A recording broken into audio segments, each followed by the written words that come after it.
Good morning mga repa, time check 8 AM na ng umaga. So update dun sa mga kinarga natin sa Santa Fe nung Biyernes. Hindi pa nare-release yung mga warriors natin ngayon kasi sobrang hamog dun sa area ng Santa Fe. So na pagdesisyon na nata ni Boss NT na ibaba na lang konti kung saan hindi mahamog yung area para ma-release yung mga ibon natin.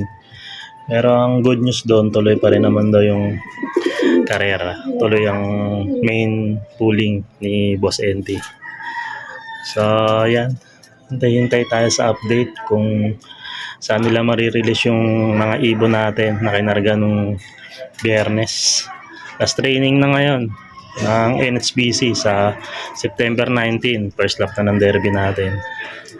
So, hintay-hintay tayo ng update kung anong oras marirelease yung mga ibon natin. Update na lang mga repa. Good morning, KNSPC. Dito tayo sa Aranglan. Ayan, pag-release natin, bumaba tayo galing Santa Fe. Init-init na dito. Ngayon tayo papakawala. Good luck sa maglalapin sa atin dito. Okay, release! Snebe!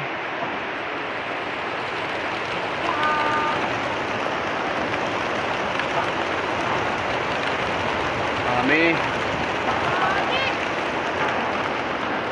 ibon natin, ano, diretso na agad. Mas safety sila dito, kayang-kaya na nila to. Ilang beses na dinaanan to.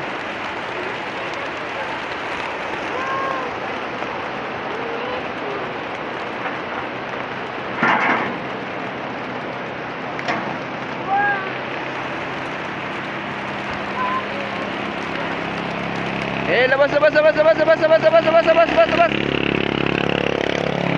Katukin nyo para lumabas agad. Diyan na. Marami pa lumalabas. Sama. Der. Yung kila Manong. Dalawa. Oy, doon kayo. Ay, nasi. Ulit yung mga bata kayo eh.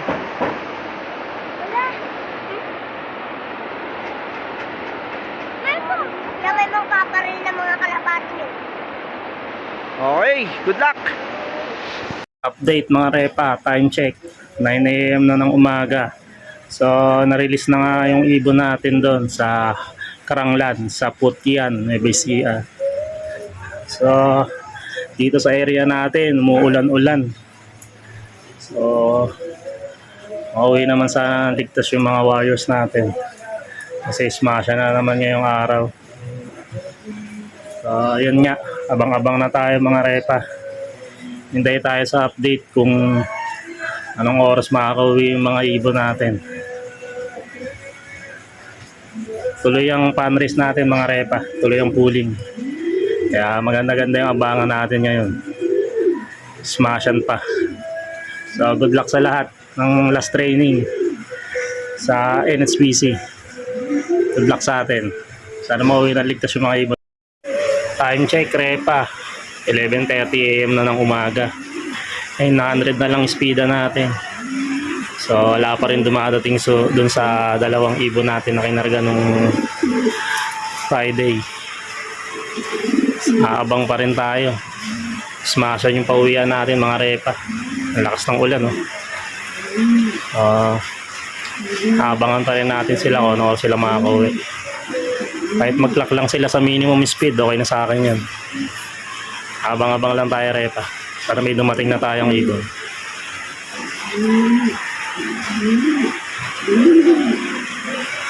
Merong isa dito, nag-iisa. Sana sa atin na to. Repa, kaso dire-diretso. Ito pa, daming dumaan. 7.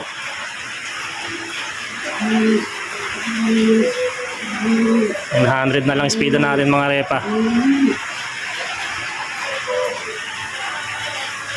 Wait na lang sa update kung may mapapauwi tayong ibon ngayong araw. Time check mga repa, 12:30 na ng tanghali. So Bokeh tayo ngayong araw. Wala tayong pauwi.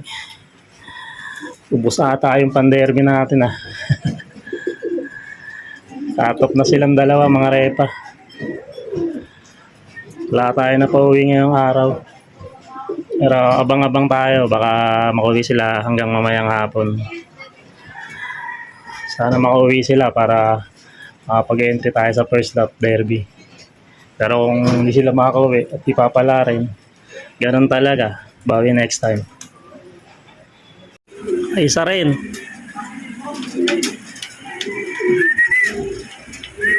Hindi basa.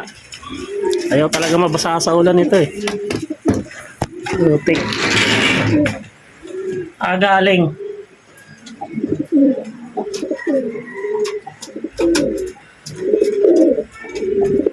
Lakas ng ulan, hindi ka man lang nabasa.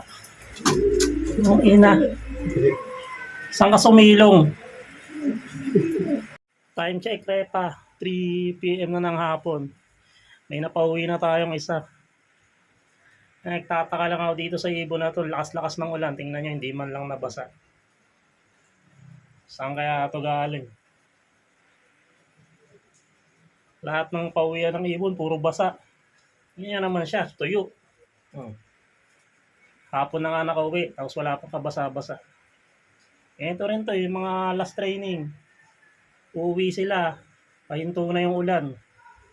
Umiiwas talaga sila sa ulan. Mga takot mabasa. Good news, may isa na tayong pauwi, isa na lang hinihintay natin. Yung blue bar natin. Time check, Repa, 8 PM na ng gabi. So, hindi talaga nakauwi yung isang Warriors natin na si Buhawi. Pero abangan pa rin natin siya hanggang bukas ng umaga. May 5 days pa naman tayo para mag-prepare para sa derby. Sana makauwi siya agad kung sakali man. Para hindi siya malit sa conditioning para sa first lap derby natin sa September 19. So hanggang dito na lang yung video natin na pa. Abang-abang na lang kung makakauwi pa ba yung isang Warriors natin.